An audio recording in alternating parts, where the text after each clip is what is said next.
Karigomba mata ningsing jage maruoina kogi bazar asida lakpiriba praja section khudimak amadi poche yonba phambiriba amadi dukal phambiriba ichilnau sing city police ki maikai dagi karigomba ama khaktang ningsing jage hauzik nahai ki mamangda kogi Bishampur police ki maikai dagi pirakpa paw amagi matungina pai angang tara taret khak eco van ama khakta school amadagi haduna pukhre aduga moigi mari makhong thiba khangdre haiduna yam pakhatna mayam changdana koiti thinadana amadi hairiba paw asi kadai phawba chumbano haiba khangdringaida laikai laikai khuding amadi manipur gi kachin koya khuding makta yaukhiduna pakhatnana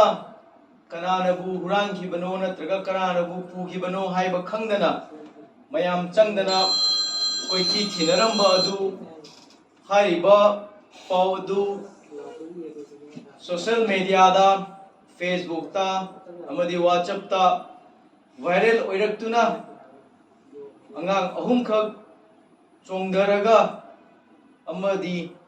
fakiba angang mayam maraktudagi namthoga kalhore haiduna social media gi platform da mayamna thengnariba pawasi tasengna haikiba angang singadu phakiba amadi moibu kidnap tawkiba karigumba amata leiramdre aduga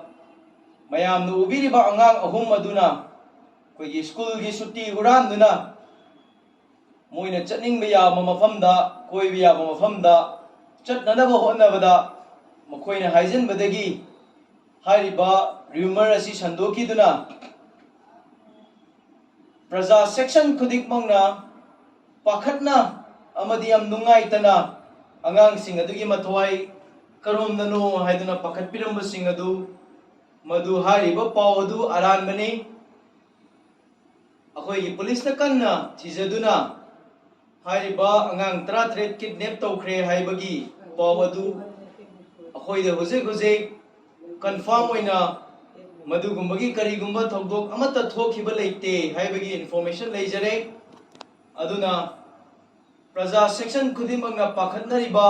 angang kidnap tawkhre hariba adu madu aranba pawni amadi fake news ni aduga angang recovery toriba ahum sing aduna moina sutti huranduna koiba langba chatpe yananabagi damakta haijan boirambani haiduna su city police ki maikai dagi bazar sida tinbiriba praja section khudingmakta hariba paw si aranbani haiduna hanna maiki thongda nolupna ningsingjari